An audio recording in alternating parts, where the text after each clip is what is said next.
Israel में nationalist party under the leadership of Benjamin Netanyahu और इधर हमास, क्या हो कि अगर ये आपस में जो लड़ रहे हैं ये एक दूसरे के लिए जरूरी हो। आप कहेंगे जरूरी कैसे हो सकते हैं? अभी आपको पता लगेगा via horseshoe strategy that is happening in Israel Palestine conflict. इस वीडियो का पर्पस है कि हम थोड़ा एंड तक जाते समय ध्यान दें कि क्या प्रैक्टिकली हो सकता है रिगार्डिंग इजराइल पैलेस्टाइन कॉन्फ्लिक्ट। अभी क्यों यहां पर पीस संभव नहीं लग रहा है। कई लोग चाहते ही नहीं है पीस हो, चाहे वो पैलेस्टाइन की साइड हो चाहे इजराइल की साइड हो। और by the end of this video हम कुछ हिस्टोरिकल एग्जाम्पल देंगे कि जर्मनी के केस में लैंड से जुड़े जो यू कैन से लॉन्ग स्टैंडिंग डिस्प्यूट थे आफ्टर वर्ल्ड वॉर II, और ऐसा ही सेम जापान के साथ, वो कैसे रिजॉल्व हुए, क्या वो स्ट्रेटजीज यहाँ पर यूज हो सकती हैं।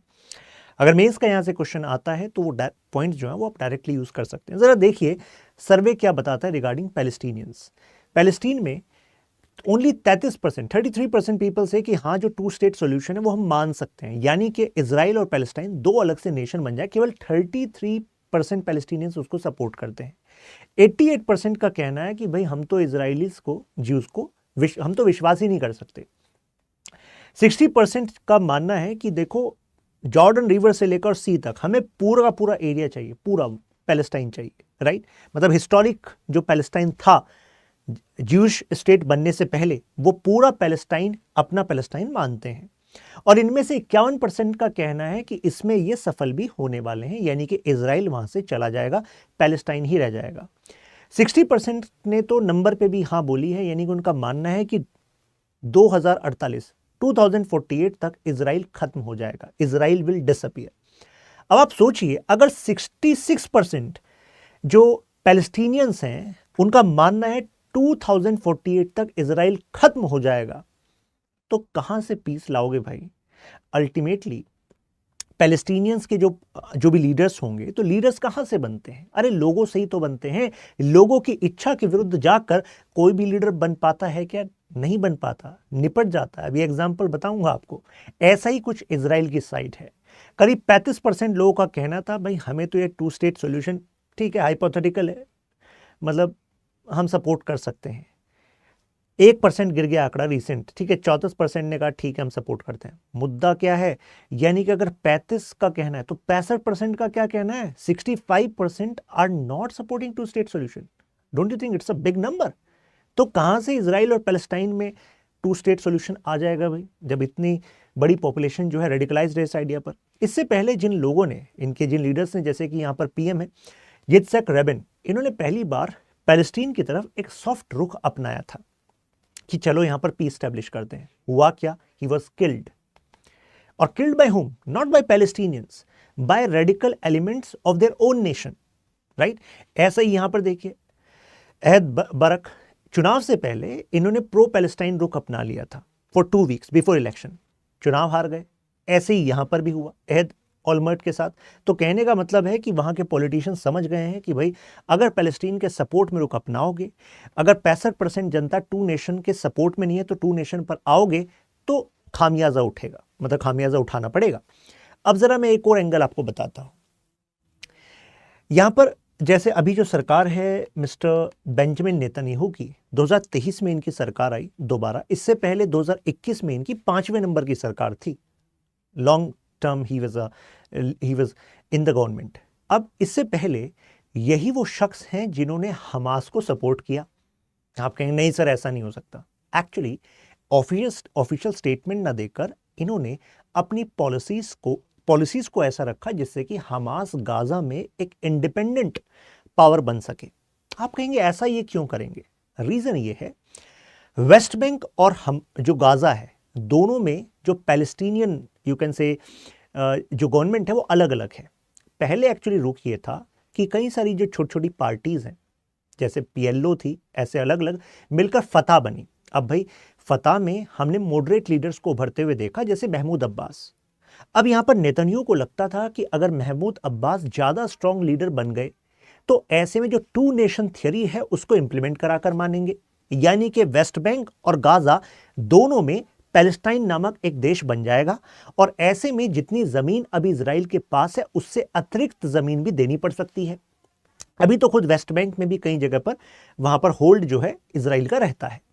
तो अगर महमूद अब्बास को वीक करना है तो गाजा में इसके अपोजिट एक और पिलर खड़ा करना पड़ेगा कि नहीं करना पड़ेगा? करना पड़ेगा।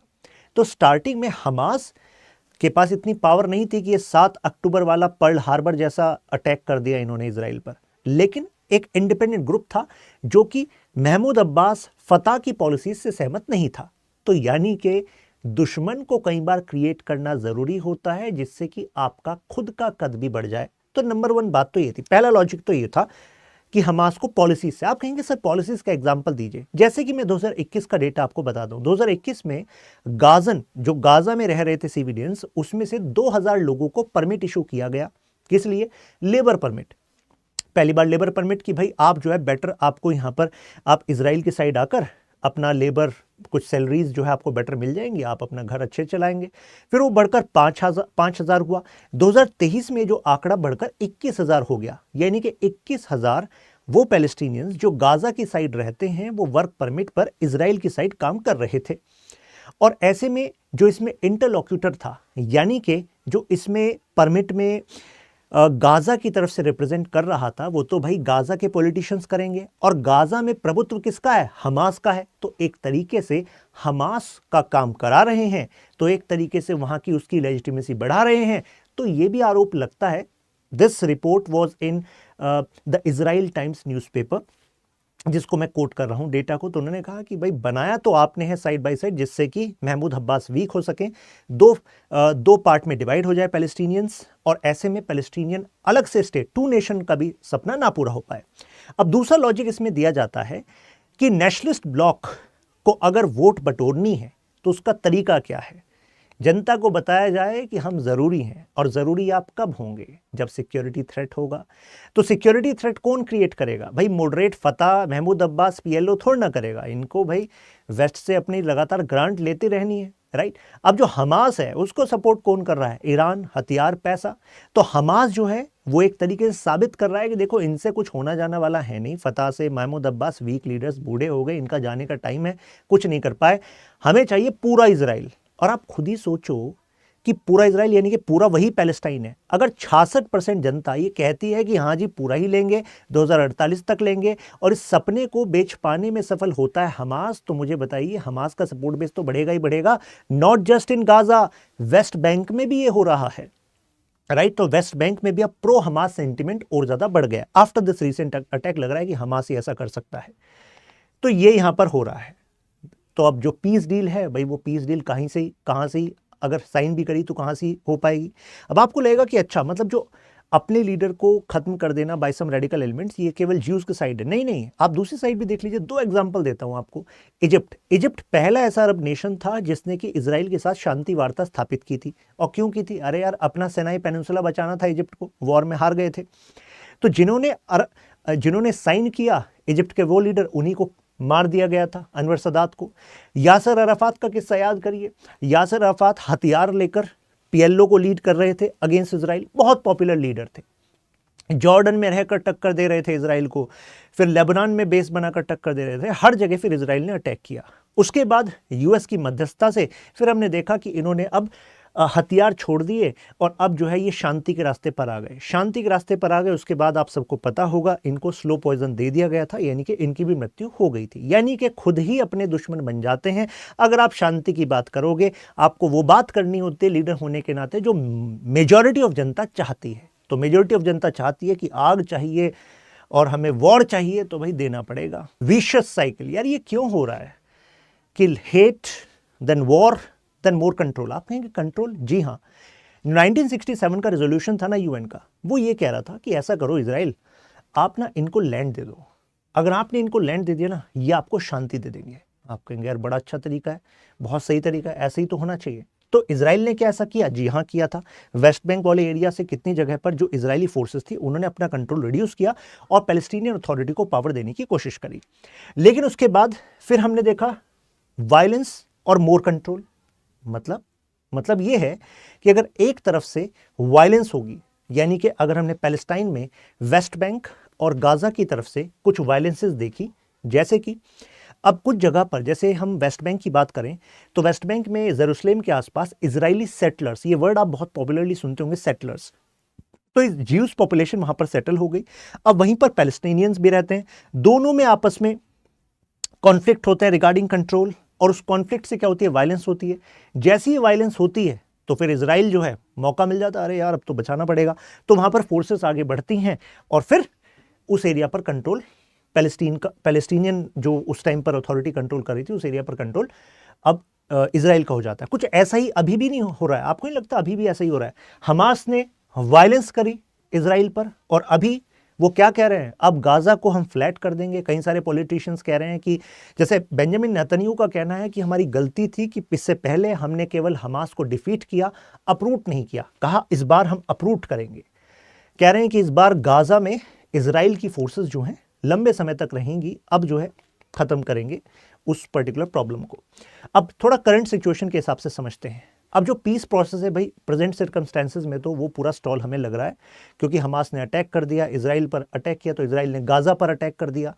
और क्या आपको लग रहा है केवल गाजा पर अटैक किया? नहीं नहीं, क्योंकि अब वायलेंस जो है वेस्ट बैंक की साइड भी हुई, तो वेस्ट बैंक की साइड भी इजराइल मूव कर गया, right, control over West Bank as well. West Bank जो है और ज़्यादा नाराज़ था, वहाँ पर वायलेंस बढ़ने लगी, तो इजराइल ने कहा अब तो सुरक्षा बढ़ानी पड़ेगी, तो ऐसे में सुरक्षा के नाम पर फिर ज़्यादा कंट्रोल हुआ। अरब्स इन जनरल और पैलेस्टीनियंस इन पर्टिकुलर अब वो अपना ज़्यादा सपोर्ट हमास को दे रहे हैं। उनको लग रहा है अगर कोई टक्कर ले रहा है तो हमास ले रहा है। अब अगर हमास एक स्टैंडर्ड आप सेट करोगे तो होगा क्या, नए टेररिस्ट बनेंगे, मोर टेररिस्ट अटैक होंगे, और मोर टेररिस्ट अटैक होंगे तो इजराइल क्या करेगा, और ज़्यादा कंट्रोल करेगा इन एरियाज़ पर, राइट। तो इजरायली अपने आप को अनसेफ फील कर ही रहे हैं 7 अक्टूबर के बाद। तो इससे जो नेशनलिस्ट पार्टी है उसको पावर में रहने का और ज़्यादा लॉजिक बनता है भाई। वो इजराइल की जनता कहेगी हाँ भाई अब तुम्हारा जो एजेंडा है, नेशनलिस्ट एजेंडा है, सिक्योरिटी को मजबूत करना, अटैक करना, प्रीएम्प्टिव स्ट्राइक करना, तो वो सब जो है अब वो उनको सपोर्ट कर रहे हैं। इसको हम होर्सशू स्ट्रेटजी से समझते हैं। आप कहेंगे क्या होर्सशू?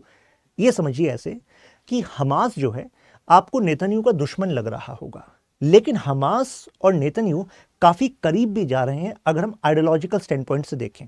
आप कहेंगे कैसे कैसे, अभी आपको पता लगेगा। मैं वैसे एग्जांपल के थ्रू आपको बता दूं। देखिए, अगर मान लीजिए होर्सशू बनाते हैं, तो मान लीजिए यहां पर इजराइल है और यहां पर पैलेस्टाइन है, दोनों चाहते हैं बीच का रास्ता शांति, लेकिन दोनों में कुछ ऐसे ग्रुप्स हैं जैसे कि यहां पर नेशनलिस्ट ब्लॉक हो गया और यहां पर हमास हो गया। तो दोनों चाहते हैं कि यार इससे तो क्या होगा, शांति से क्या होगा, जब जनता चाहती है खून, जनता चाहती है पूरा हक, पूरा एरिया, तो यानी कि ज़्यादा अपील क्या करेगा, ज़्यादा अपील करेगा वायलेंस। तो यहाँ पर वायलेंस एंड आर्म्स, और यहाँ पर भी वायलेंस एंड आर्म्स को जस्टिफाई करना फॉर सिक्योरिटी पर्पस, क्योंकि भाई ये कर रहे हैं तो हम कैसे बचेंगे। अगर ये वायलेंस को जस्टिफाई करेंगे तो हम शांति के तरीके से कैसे चलेंगे। यहाँ पर अगर ये वायलेंस वाली सरकारें वहां पर रहेंगी और टू नेशन थ्योरी को सपोर्ट नहीं करेंगी, तो इनका कहना है फिर भाई हम शांति के तरीके से कैसे करें, हमें भी ये चाहिए। तो यानी कि दोनों के साइड, दोनों की तरफ जो है, जो यू कैन से मिलिट्रिस्टिक ट्रेंड वाली जो ग्रुप्स हैं, वो एक दूसरे को पोषित कर रहे हैं। इसको हम कहते हैं होर्सशू स्ट्रेटेजी, राइट। तो नेशनलिस्ट ब्लॉक, ये मैंने आपको बताया कि अगर थ्रेट है हमास से तो वो जरूरी है भाई। वेस्ट बैंक में अब देखिए क्या हुआ, जैसे कि इजरायली सेटलर्स वहां पे सेटल होने लगते हैं, तो वहां पर जैसी कन्फ्रंटेशन होता है तो इनकी सिक्योरिटी के लिए फिर वो फोर्सेस मूव कर जाती हैं। अब conversely Hamas survives on the violence, जैसे ही अब जैसे आप सोचेंगे अच्छा यार ये तो मतलब हमास तो इसको गलत मानता होगा। देखिए आपको लगता है गलत मानता है, लेकिन जब तक ज्यूज और पैलेस्टीनियन का कॉन्फ्लिक्ट नहीं होगा और वहां पर फिर जो इजरायली फोर्सेस हैं फ्रंट फुट पे नहीं जाएंगे, कुछ ऐसी एक्टिविटी नहीं करेंगी जिससे पैलेस्टीनियंस की भावना आहत हो, तब तक भाई इनको फिर ये कैसे पोषित होंगे, इनको कैसे पावर मिलेगी, इनको कैसे पैसा और हथियार और लोग मिलेंगे। तो ऐसे में हमास को भी इससे फायदा होता है। ये है वो डायग्राम, देखिए यहां पर रेड वाला पार्ट हो गया, ये प्रो इजराइल, प्रो पैलेस्टाइन, और ये पीस हो गया। तो यहां पर नेशनलिस्ट ब्लॉक और यहां पर हमास वॉर की तरफ, ये दोनों जो है एक दूसरे के ज्यादा करीब हैं। ये जो प्रो पैलेस्टाइन और ये प्रो इजराइल है, ये दोनों दूर हैं, लेकिन ये दोनों अपने आसपास हैं। इसको हम कहते हैं होर्सशू।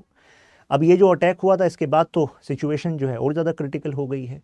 तो अगर ये ज़्यादा वायलेंस करेंगे तो और ज़्यादा कंट्रोल ये करेंगे। और इसमें देखिए यहाँ पर कौन खड़ा है, फतह, जो ये ग्रुप है जो प्रो पीस है। ऐसी इजिप्ट, जॉर्डन, यूएई, सऊदी, ये सब इस साइड है। यानी कि इनका कहना है कि भाई हम प्रो पैलेस्टाइन है और शांति के तरीके से पैलेस्टाइन के फेवर में कुछ चीज़ें कराना चाहते हैं। ऐसा हमें रुख दिख रहा था अब 10/7 से पहले, यानी कि अक्टूबर अटैक से पहले। लेकिन यहाँ पर देखिए इजरायली पीस कैंप भी है, बट यहाँ पर अल्टीमेटली जो नेशनलिस्ट ब्लॉक है वो सबसे बड़ा ब्लॉक है। तो एक तरीके से इसी वजह से यहाँ पर हम देख रहे हैं कि दोनों ये करीब आ रहे हैं।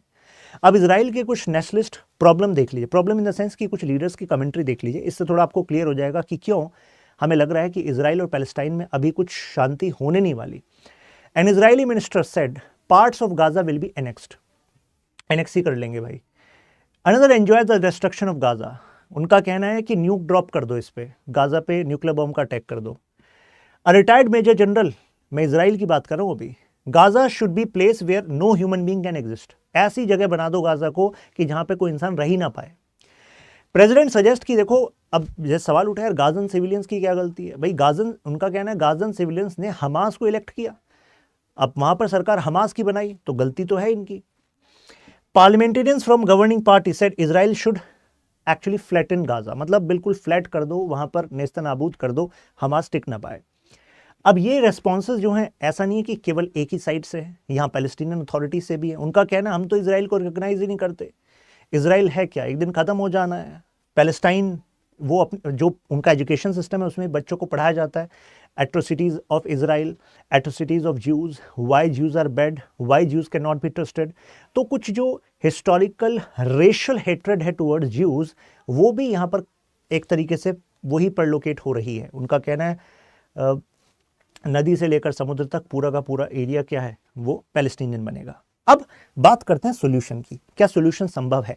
तो एक किस्सा उठाते हैं जैसे कि जर्मनी का। आप सबको पता है वर्ल्ड वॉर 2 में हिटलर के हार जाने के बाद जर्मनी हार गया था, तो उसके बाद अब मेजर चैलेंज पता है क्या था, मेजर चैलेंज ये था कि भाई जर्मनी में जो नाजी सेंटिमेंट बिल्ड कर दिए गए हैं by this process of propaganda, education, जो भी नाजी पार्टी ने किया था under the leadership of Hitler, उसको कैसे चेंज करोगे भाई। लीडर खत्म कर सकते हो, कुछ मिलिट्री पर्सन खत्म कर सकते हो, लोगों की साइकोलॉजी को कैसे चेंज करोगे। उनके अंदर तो हेट्रेड रहेगा ना, उनके यहाँ तो वो रेशियल सुप्रीमेसी और कंट्रोल, मिलिटराइजेशन, कोई और लीडर बन जाएगा, क्योंकि जनता ही बनाती है लीडर, राइट। फिर लीडर शेप कर सकता है जनता को, फिर जनता फिर सपोर्ट करेगी लीडर को ऐसे को। तो ऐसे में क्या चेंज करें, तो इन्होंने देखिए क्या करा, इन्होंने जर्मनी और जापान में इस टेक्निक का इस्तेमाल किया। किसकी बात कर रहा हूं, यूएस और इनके समर्थन वाली ताकतों ने। इन्होंने ऐसे सभी सिंबल्स, इंस्टीट्यूशंस, उन सबको खत्म कर दिया, उन सबको बैड बता दिया जिन्होंने भी ज्यूस पर एट्रोसिटीज की थी, जिन्होंने हिटलर को सपोर्ट किया था। एग्जाम्पल बताता हूं, इसको इन्होंने कहा डीनाजिफिकेशन प्रोसेस ऑफ जर्मनी, यानी कि नाजी को गाली बना देनी है। जो नाजी के सपोर्टर थे ऐसे टीचर्स हटाओ, नए टीचर्स लाओ। जो नाजी के सपोर्टर थे पब्लिक ऑफिशियल्स, उनको हटाओ, नई टीचर लाओ। कुछ को बैन कर दिया गया, कुछ को जेल में डाल दिया गया। अल्टरनेटिव सेंटर्स ऑफ पावर बनाए, क्यों केवल नाजी पार्टीज मेजर पावर बने, अल्टरनेटिव्स खड़े करो। तो लेबर पार्टीज बनाई गई, नई पार्टीज बनाई गई, जिससे कि डेमोक्रेसी स्ट्रेंथन हो, अल्टरनेटिव आए। प्लस जर्मन मीडिया को कुछ समय तक उन्होंने कंट्रोल किया। आप कहेंगे यार ये यूएस से जो है freedom of speech and expression वाला देश बताता है अपने आप को, ये कंट्रोल क्यों कर रहा था जर्मन मीडिया को। यूएस ने कहा करना पड़ेगा, freedom of speech and expression के नाम पे अगर वो जहर घोलते रहेंगे तो क्या होगा भाई। तो इस वजह से कुछ समय के लिए उन्होंने कंट्रोल किया, नाजी कंटेंट को कंप्लीटली बैन किया और एंटी नाजी कंटेंट चलाया। जैसे कि ये एग्जाम्पल देखिए, ये एट्रोसिटीज द एविडेंस, ये एक मूवी चल रही है, लोग बैठे हैं, क्या देख रहे हैं, ये एक्चुअली जो एलाइड फोर्सेस चेंज करना चाह रही थी जर्मन सोसाइटी में, बताना चाह रही थी कि देखो क्या क्या हुआ है आपके देश में।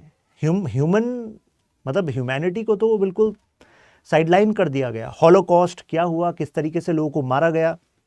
तो this is what they have seen so that Nazi ideology can be uprooted. अब ऐसे ही जापान में हुआ। ये पिक्चर आप देख रहे हैं, ये जो पिक्चर रिप्रेजेंट कर रही है कि ठीक वर्ल्ड वॉर एंड होने से पहले जापान में विमेन आर बीइंग ट्रेन्ड कि आप भाला चलाना सीखो, किस तरीके से आपको फाइट करना है अमेरिकन पे, अगर अमेरिकन यहां पर आएंगे तो कैसे उनको खत्म करना है बैम्बू स्टिक से। लेकिन कुछ ही महीनों बाद चीजें बदलने लग गई। कैसे, 1945 में हिरोशिमा नागासाकी हुआ, उसके बाद हमने देखा यूएसए का कंट्रोल ओवर जापान। अब ये कंट्रोल 7 साल तक चला, 7 ईयर्स, और 7 ईयर्स में सोसाइटी को चेंज कर दिया यूएस ने। जो जापान एक कट्टर दुश्मन होना चाहिए था कि भाई हम पर ऐसा अटैक किया, हिरोशिमा नागासाकी छोड़ेंगे नहीं, लेकिन ऐसा नहीं किया। उन्होंने जापान के कल्चर, जापान के पॉलिटिकल इंस्टीट्यूशंस को इस तरीके से चेंज किया कि 1952 में यूएस और जापान जो है मेजर स्ट्रेटेजिक एलाय बन गए। यूएस ऑक्यूपाइड जापान और रेडिकल एनिमी से मेजर एलाय बना दिया। ऐसे कॉन्स्टिट्यूशन को स्टैब्लिश किया जो मेजरली यूएस ने ही लिखा था, लेकिन Japanese parliamentarians were supporting it.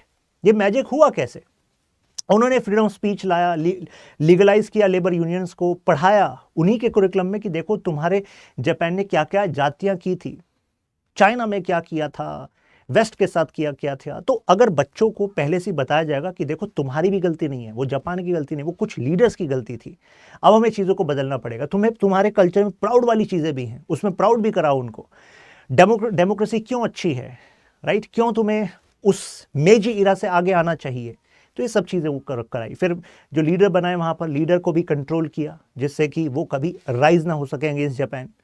तो उनका एजुकेशन सिस्टम उन्होंने बदल कर रख दिया, क्या चीज़ पढ़ाया जा रहा है, अगर आप वो बदल दोगे तो जाहिर सी बात है जो नई पॉपुलेशन है, नए लीडर्स, जो भी पॉलिटिशियंस आगे बनेंगे वो सब भी उसी हिसाब से शेप होंगे। अब बात है कि ठीक है सर, ये जर्मनी में सक्सेसफुल हो गया, आपने दुश्मन से दोस्त बना दिया, तो सर क्या इजराइल पैलेस्टाइन में हो सकता है?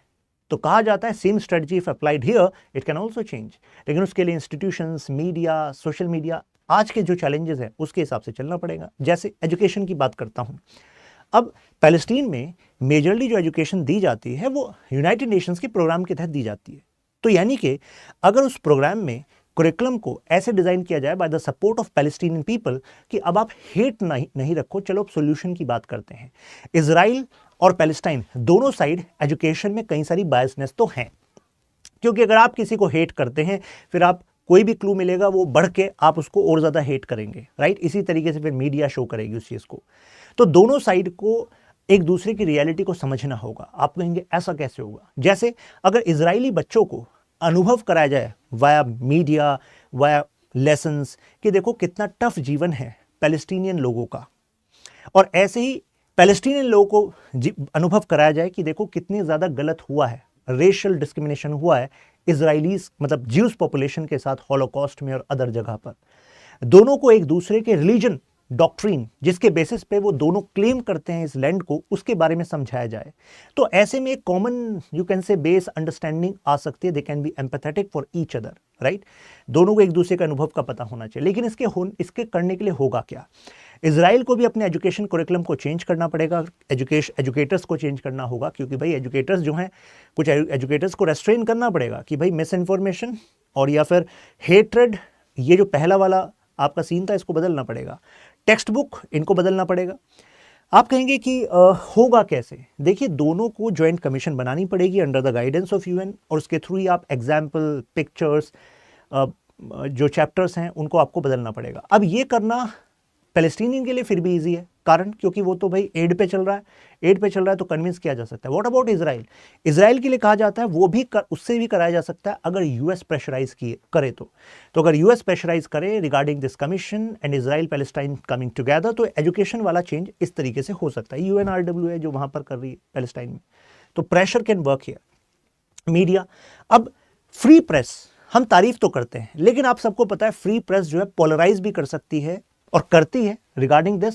देखिए इजराइल पैलेस्टाइन, तो दोनों तरफ की जो प्रेस है अब वो काउंटर प्रोडक्टिव कर सकती है सारे पीस प्रोसेस को, तो इन पर लगाम जरूरी है। तो ऐसे में एक फेयरनेस डॉक्ट्रिन के तहत कोई कमीशन बनाई जा सकती है जो कुछ समय के लिए इस फ्रीडम ऑफ प्रेस को साइडलाइन करे और स्ट्रक्चर्ड वे में ऐसे ही कंटेंट को रखे जो हेट्रेड ना फैलाता हो, मिस इन्फॉर्मेशन ना फैलाता हो। दोनों ही तरफ ऐसा होना चाहिए, राइट। फेयरनेस डॉक्ट्रिन के तहत ऐसा होना चाहिए। सोशल मीडिया, अब सोशल मीडिया पर भी आपको कंट्रोल करना पड़ेगा। Mis information commission, verification agency आ सकती है जिससे फेक न्यूज़, मिस इन्फॉर्मेशन इसको हाईलाइट किया जाए और ऐसे जो लोग हैं उनको सजा सुनाई जाए, ठीक है। This can be done.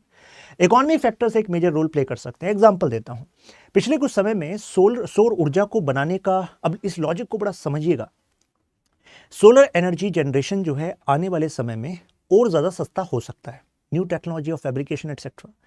और ऐसे में जो डेजर्ट एरिया है, जो एक्चुअली स्वैप का एक लिंचपिन है, मतलब अगर लैंड स्वैप होता है, कुछ लैंड इजराइल से पैलेस्टाइन को दिया जाता है, तो उसमें डेजर्ट वाला एरिया आता है।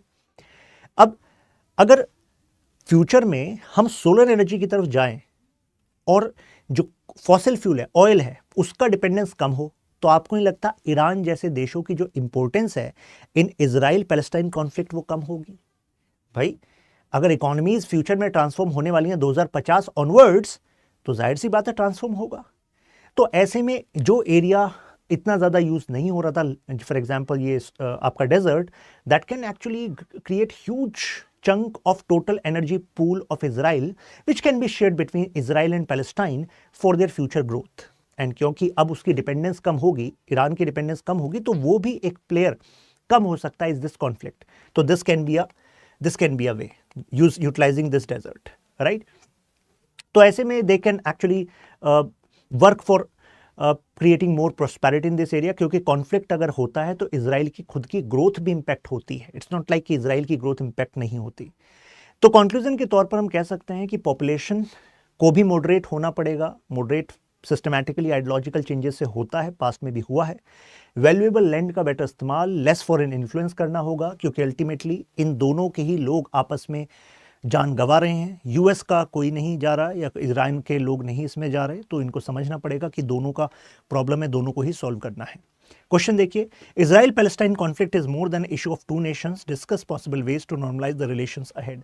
तो इस क्वेश्चन का आंसर आप टेलीग्राम ग्रुप में यहाँ पर दे सकते हैं. यहाँ पर बाकी स्टूडेंट्स भी सबमिट करेंगे, आप उनके आंसर्स भी देख सकते हैं.